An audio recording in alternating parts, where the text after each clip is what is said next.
Hello and welcome everyone to the PRCA Tech Group talk today on the art of pitching tech journalists.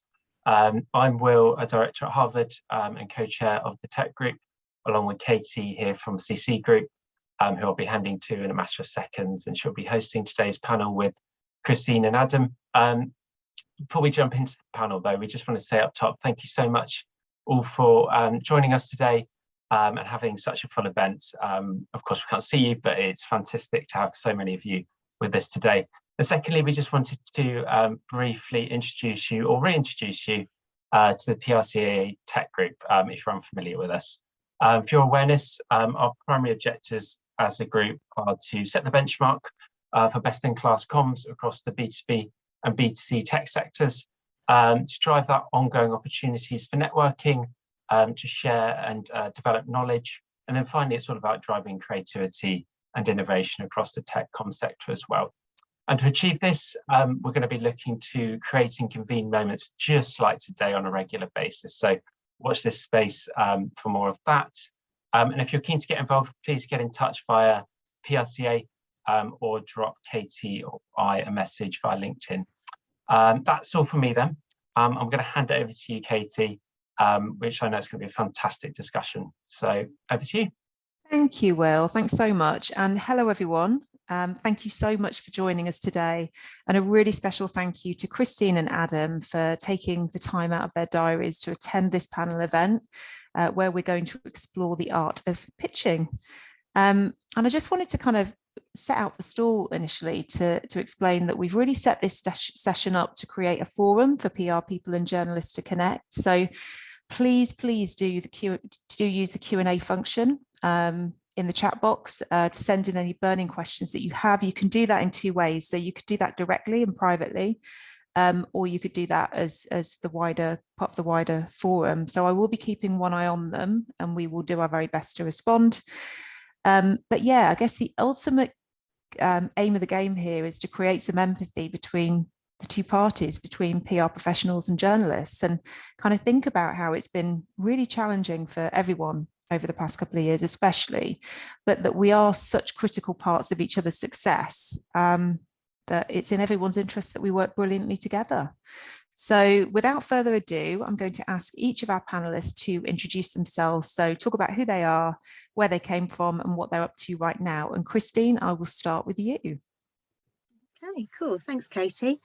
Yeah, I am Christine Horton, and I'm a freelance tech journalist. So I've been freelance for about 6 years. Prior to that, I edited various channel publications, most recently Channel Pro at Dennis, but went freelance in 2016, and now I work across various publications. I still have my channel hat on with Channel Futures, which is Informer, but I essentially just cover EMEA, the entire thing for Channel Futures, which is based in the US. I also edit a publication called Think Digital Partners, which is all public sector technology. And then I've got various other kind of regular gigs, like at Raconteur for the Times, ERP Today, and so on. So yeah, keeping busy. Love it. Do a lot. That's brilliant. Thank you, Christine. And Adam. Hi, my name is Adam Shepard. I'm the reviews and community editor for ITPro, which is part of Future's stable of B2B brands. And as part of that, I am responsible for sourcing and commissioning all of the reviews that go onto our site, covering everything from high-end data center equipment right the way through to software and services and smartphones and laptops. So I have probably pestered many of you on the call with review requests for various things over the years. I also, as part of my role, co-host and manage the ITPro podcast, as well as the ITPro panel, which is one of our flagship initiatives to bring together tech leaders and decision makers to share their insights with both us and our wider audience. And I've been with ITPro for about 7.5 years now, I think, which has been pretty much the entirety of my professional career. So I'm a fairly long-serving member of the team. Brilliant. Thank you, Adam. And I just have to say, actually, I think one of my career highlights has been in the podcast studio and watching you do your stuff. So it's great. Really good. Excellent. All right. So kind of before I put some questions to you, panelists, I guess I wanted to start by setting the scene a little bit in terms of what it's been like to be a leader within a PR agency for the past 2.5 years. So since the pandemic hit, because I think culturally as an industry, we've gone through a huge amount. So fully remote setup to then kind of this new hybrid way of working, where as an agency, we're practicing extreme flexibility. So, we're now hiring people who work fully remotely. We're allowing staff to go and work from locations abroad for big chunks of the year. And, really for many, the office has become a destination rather than a place of work, with some people choosing to come in and simply collaborate on special occasions rather than just to execute on their normal daily tasks. And I think there are loads and loads of benefits to that. So work-life balance and flexibility have been absolutely fabulous.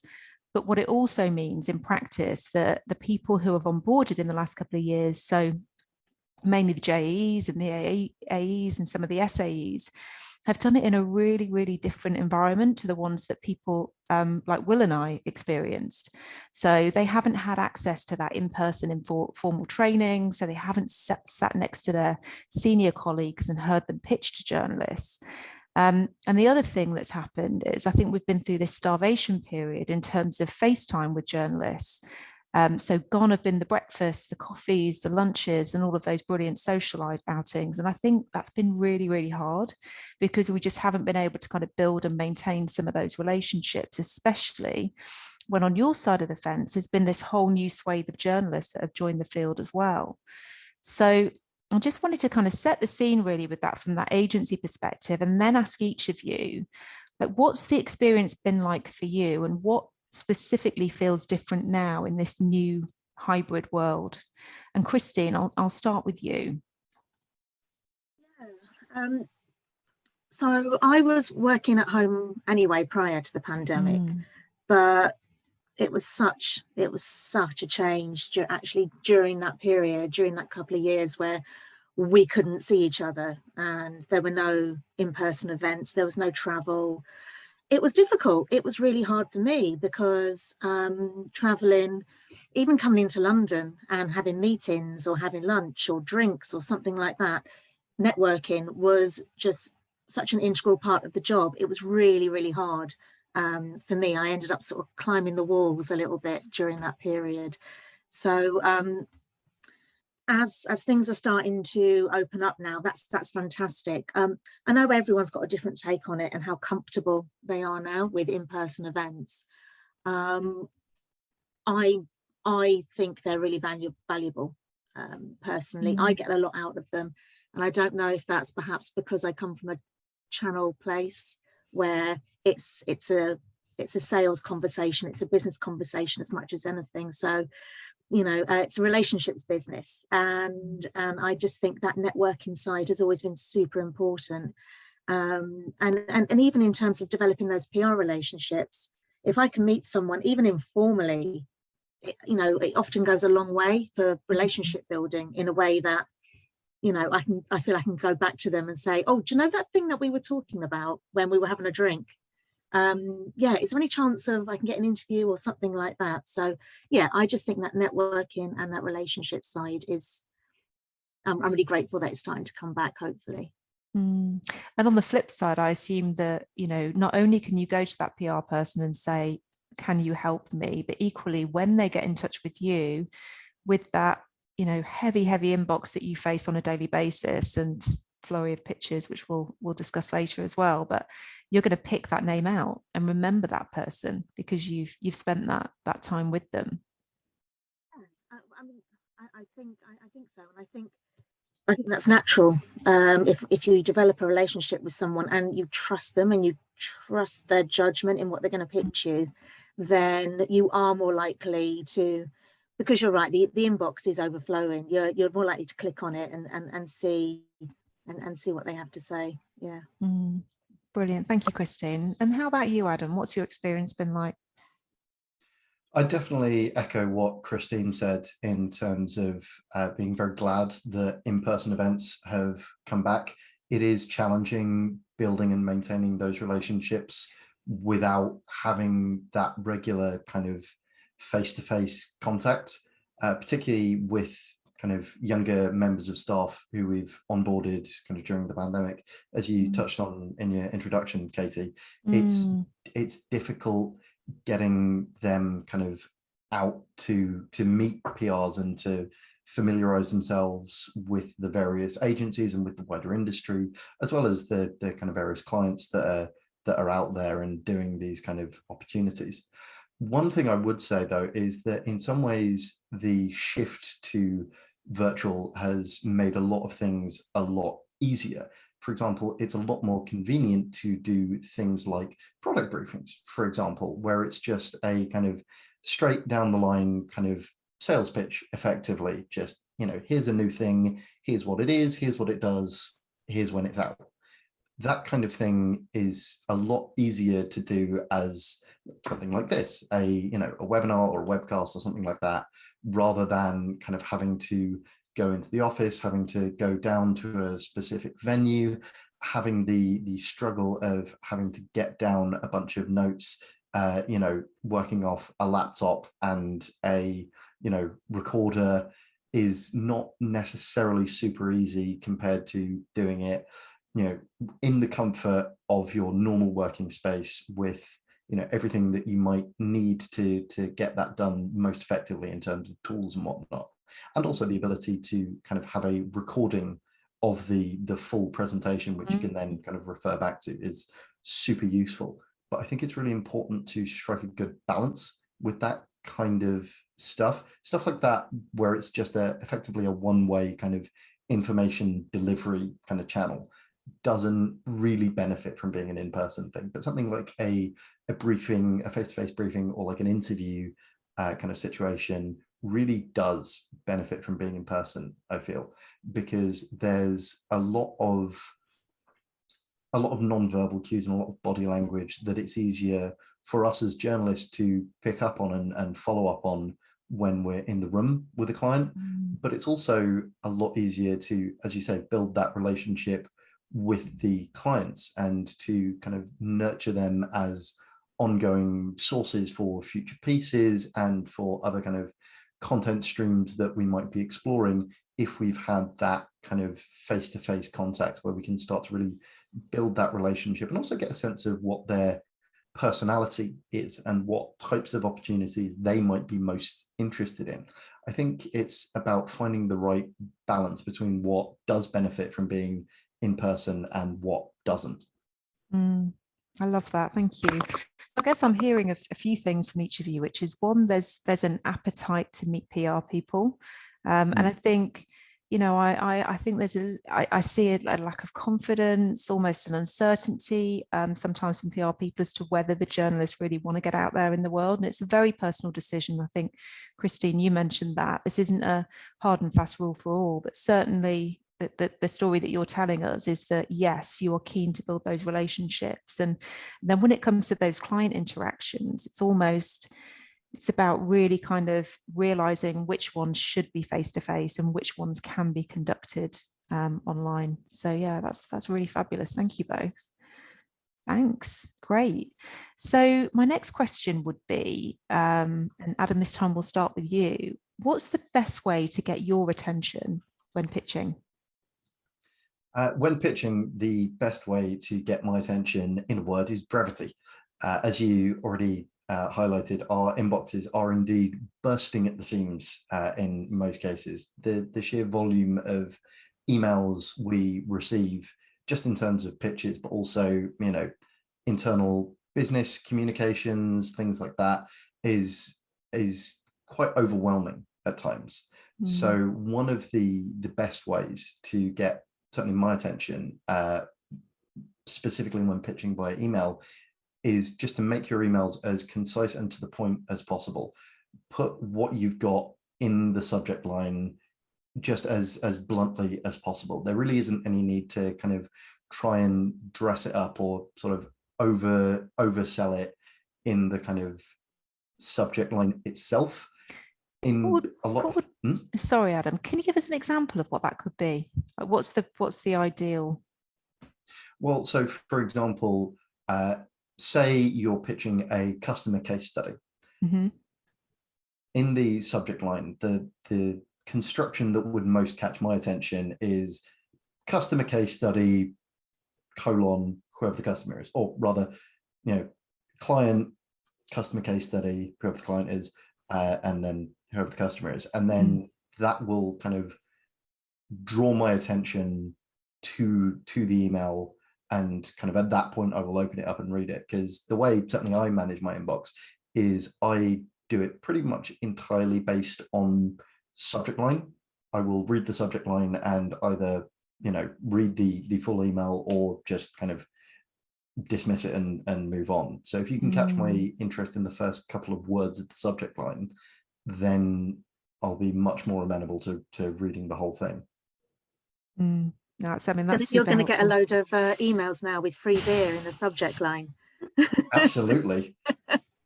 Please the ones do. that get pushed to the bottom, top of the pile. Yeah. And it's such an important point, I think. And there can be a tendency to overcomplicate pitches, but yeah, further than that, overcomplicate what goes into a subject line. So I think just hearing that from you and realizing how critical that subject line is, we all need to think as a community about what goes in there. That's great. Thank you. Thanks so much. Christine. I mean, I tend to open everything and look at everything to see if it's, I'm an idiot, but I just go through everything. But I think with me, because again, I write about channel a lot, and that makes me, so my take on this is I really need a pitch that is personalized towards me and to what I write about. So, and I know it's difficult, and I know channel can be a bit of a dark art to a lot of people, because I don't think it's something that's ever sort of truly explained a lot of the time. But it's and I think, Adam, you said the other day, did you say it was something like IT adjacent? So it's certainly not pure IT, but it was something like that, I think you said. And it makes sense, because we need, as a channel journalist, we need to be pitched in a slightly different way to end user or customer journalists. So it's for example, we don't tend to write about product so much, or new features or things like that. We're not really into the bells and whistles. We're very much about the business outcome, the sales conversation. We write about the channel partners that are selling your clients technology and making them money. So it's about that sales motion. I mean, still now I'll get phone calls saying, we've got a press release going out, it's a new product. And I'm like, well, I don't really write about product, but does your client sell through the channel? Oh, I don't know. Let me find out and get back to you. And I'm like, so a good pitch for me is just really know what I write about and tailor it towards that, really. That's quite kind of a simple thing for me. Absolutely. Yeah, I can really understand that. And I think just to kind of help everyone in the room, actually, because I imagine we've got lots of different people here, but for the B2B industry, so, and a good question, here's a tip for what you can ask your client. So when you're quizzing your client, you ask them what their go-to-market strategy is, because they will have in-house salespeople who sell their product, but they will also sell through channel partners. And it's that bit, which is all about the selling through channel partners, which for some vendors could be as high as 100%. They might not even have their own in-house salespeople. That's the stuff that Christine's keen on. And there's a whole channel world out there and other publications, and but Christine really is the channel queen. So talk to her. We're part of a channel geek gang. Yeah, I love it.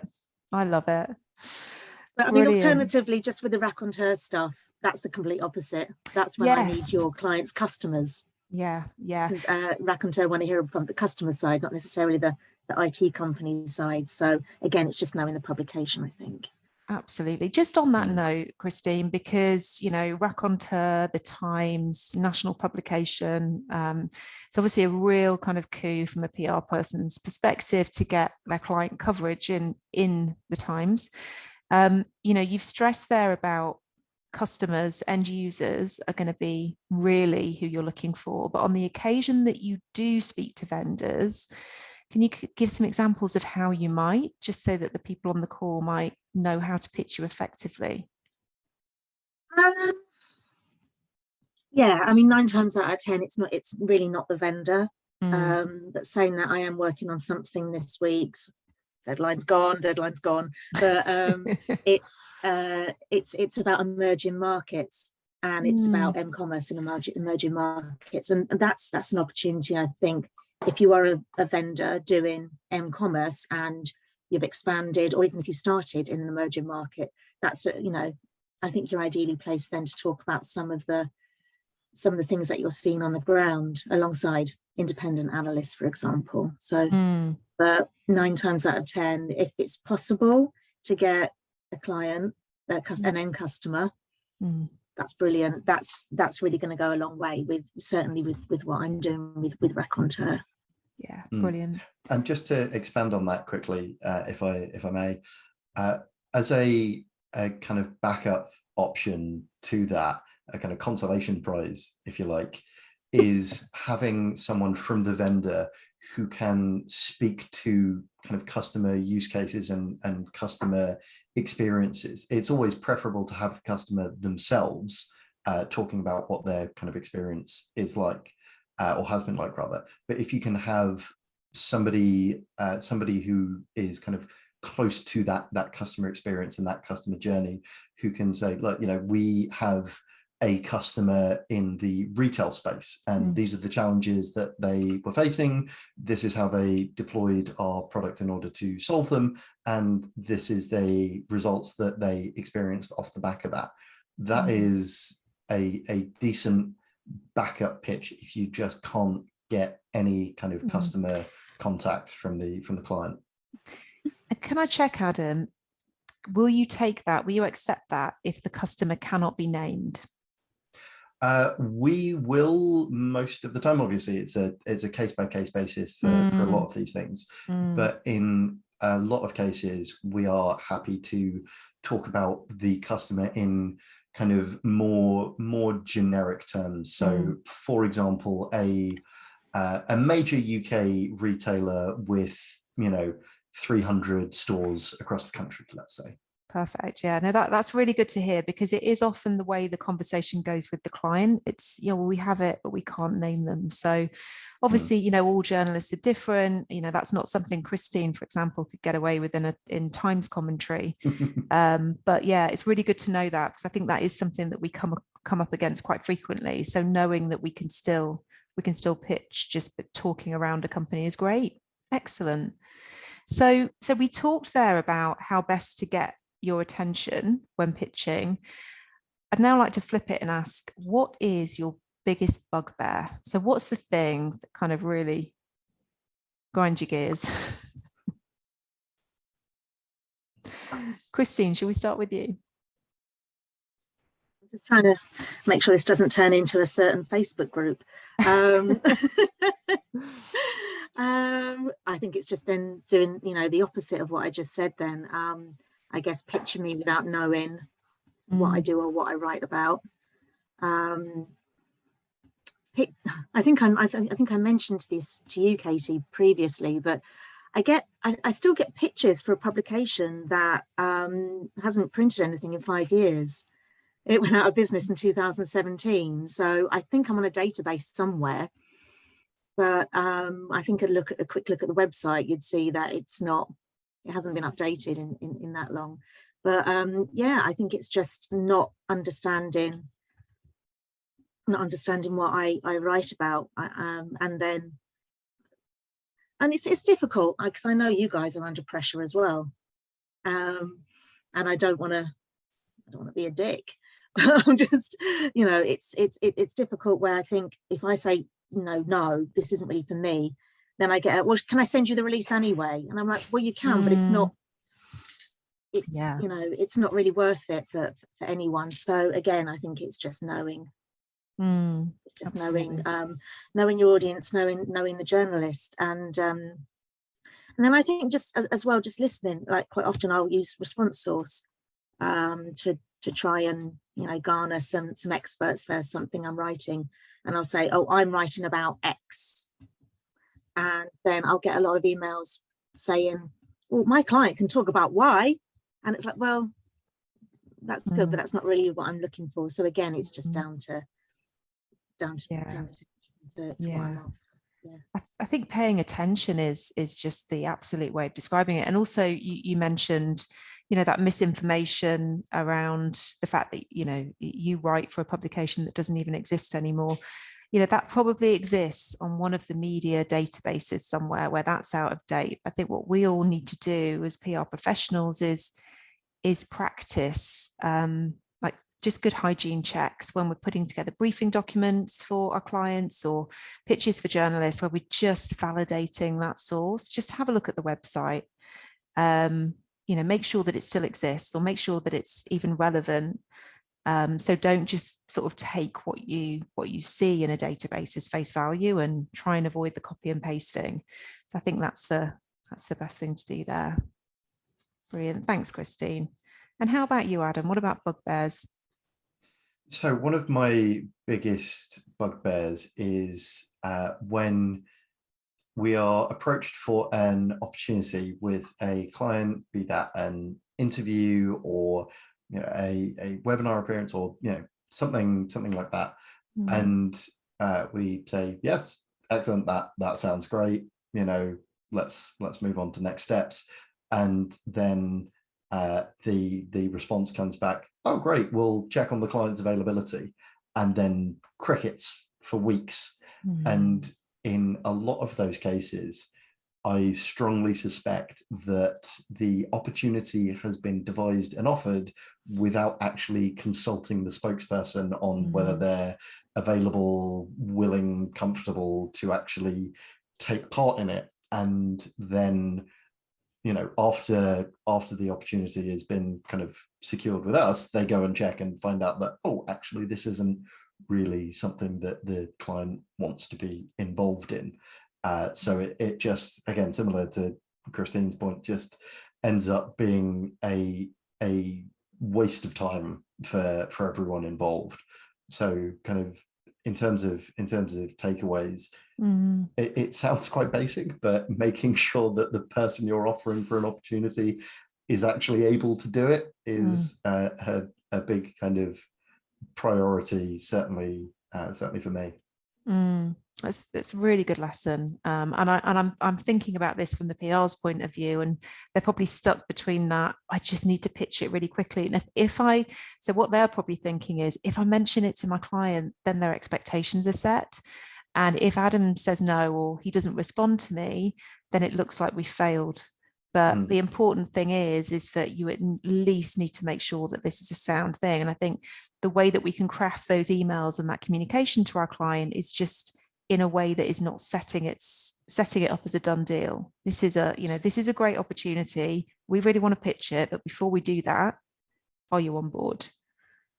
Well, also it comes back to kind of honest communication. And certainly for me as a journalist, I am perfectly happy to explore kind of potential opportunities. So if there's something that you think might be a possible option in terms of opportunities, but you haven't cleared it with the client and you just want to kind of take a kind of straw poll of what the interest would be, you know, there's nothing stopping you from saying that kind of very boldly in the initial email, saying like, look, you know, we're trying to get such and such customer, or, you know, X executive for interview pieces and kind of spokesperson opportunities.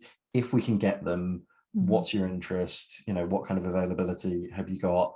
And then, you know, if you're up for it, I can follow up once we've got something a bit more concrete locked in.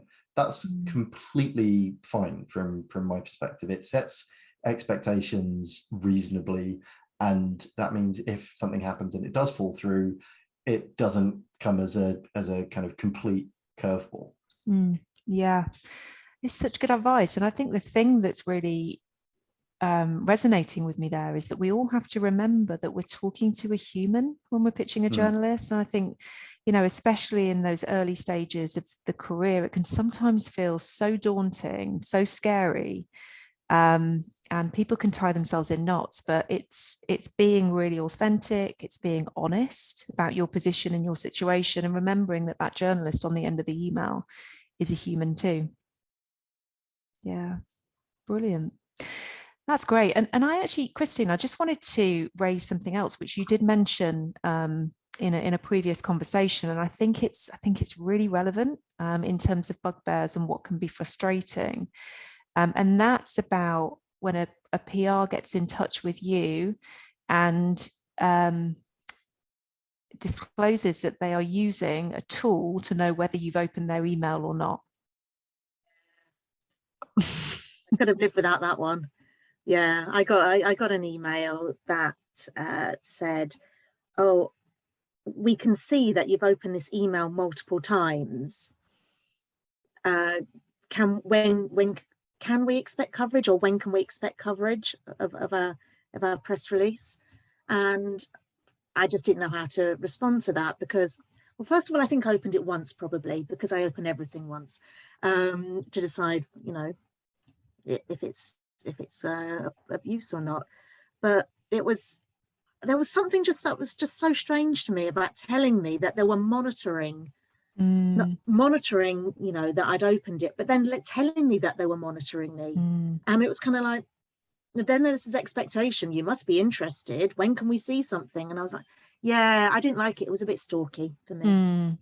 Yeah, I hear you on that. And so there are more and more tools that are coming onto the market that help PR people understand what's happening. Now, I feel that they can be a positive thing, but I think we just have to use those tools with respect. So they can be, and if, for example, we could look at it and go, do you know what? We pitched this story. It's been opened by 90% of the journalists we sent it to, but nobody wants to write it. So there's something you can learn from that. Or maybe the story isn't that strong. Or nobody's opened it, like only 10% of people have opened it. So why is that? Is it our subject? You know, to Adam's point, that's a really, really critical part of the pitch. So yeah, but I think it's common sense that actually to say that to a journalist and to make them feel like they're under watch, it's probably not a good idea. I don't think I know any journalist that would like that or respond well to that or suddenly write the story as a result. I just don't think it's happening. I didn't go, you know, you're right. Oh, you're yeah. right. Now that you've pointed it out, I must write this up.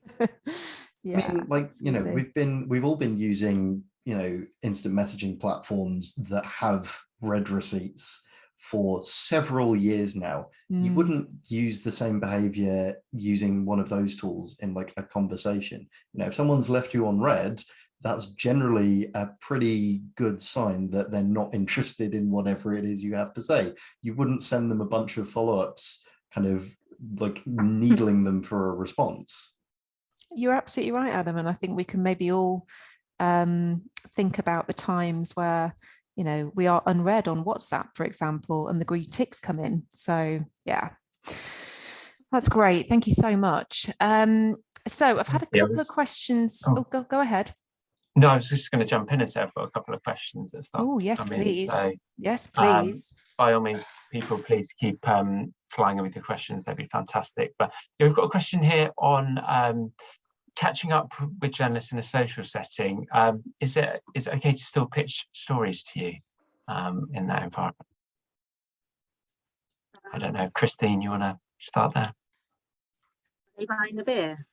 Of course. No, I'm joking. Yeah, it's look, it's fine with me. I'm not saying we'd spend all night talking about it, but certainly, you know, if you've got a client that's going to be of interest to me and what I write about, then sure, definitely I'd like to hear about that. There might be something that we can follow up on afterwards. Yep, not a problem. I am broadly of the same mind. I know there's a lot of journalists out there that would probably disagree and would kind of prefer to minimize kind of pitching in social situations.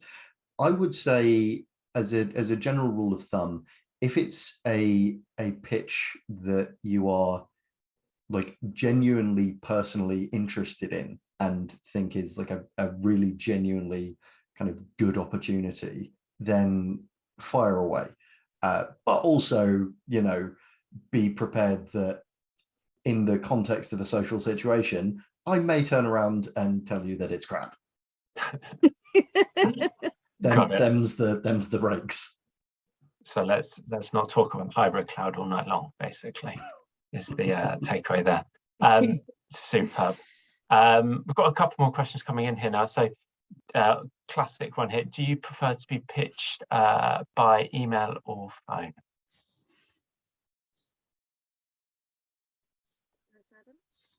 I don't actually know if I have a phone, a work phone anymore.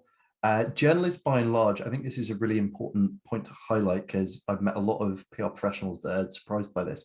Journalists, by and large, do not have work mobiles. Some businesses still have desk phones. I don't know a single journalist that has a desk phone that is plugged in.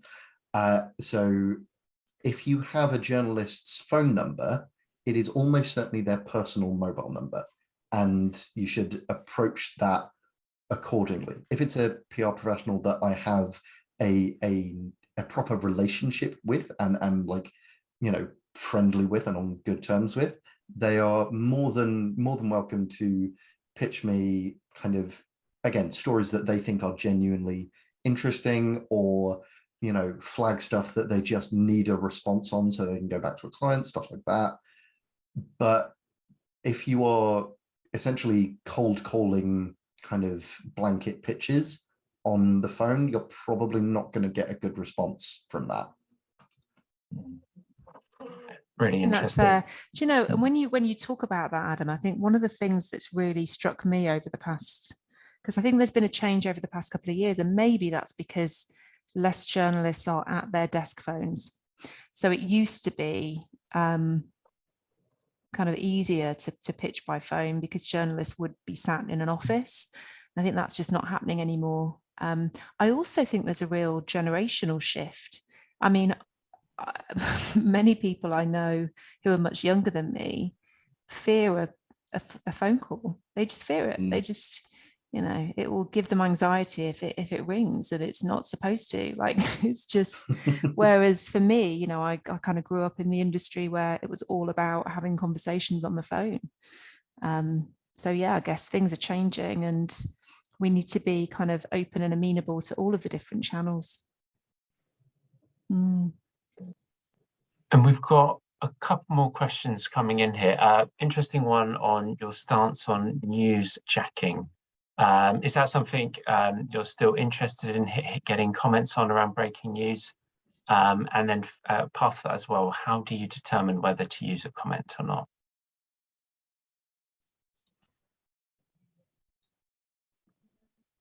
So I'm going to jump in here and say that comment is, like newsjacking comment is quite a difficult beast to pin down.